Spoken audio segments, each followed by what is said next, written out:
తిట్టటంలోనూ పొగడటం రేవంత్ చతురత లెక్కే వేరప్ప. తెలంగాణ రాష్ట్ర ముఖ్యమంత్రి రేవంత్ రెడ్డి టాలెంట్ గురించి ప్రత్యేకంగా చెప్పాల్సిన అవసరమే లేదు.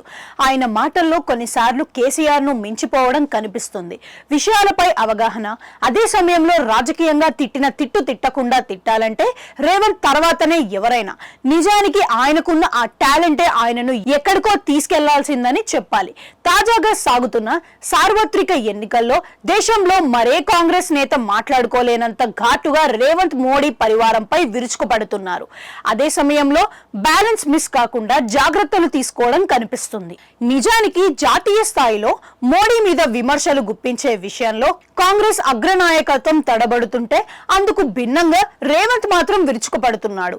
అంశాల వారీగా మోడీ సర్కారు నిర్ణయాల్ని తప్పు పట్టడం, వాటిని ఎత్తి చూపడంతో పాటు హిందుత్వ వాదనలకు బ్యాలెన్స్ కౌంటర్ ఇవ్వటం ద్వారా జాతీయ స్థాయిలో పలువురి కంట్లు పడుతున్నారు రేవంత్.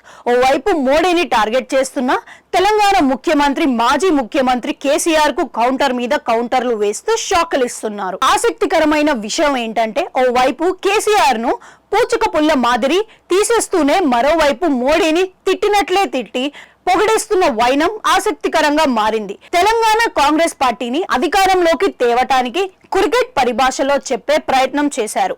సెమీఫైనల్లో బంగ్లాదేశ్ లాంటి కేసీఆర్ ను ఓడించడం లాంటిది. ఇప్పుడు మేం పాకిస్తాన్ టీం లాంటి మోడీ ఫైనల్ ఆడుతున్నాం అంటూ మోడీ అండ్కోను బలమైన ప్రత్యర్థిగా పేర్కొంటూ బీఆర్ఎస్ ను పిల్లకాకి తరహాలో తీసిపారేయటం గమనార్హం. ఓవైపు మోడీని విమర్శలు చేసినట్టే చేస్తూ ఆయన ఎంతటి టఫ్ ఫైట్ ఇస్తున్నారన్న విషయాన్ని చెప్పిన వైనం మనసు దోచుకునేలా ఉందంటున్నారు.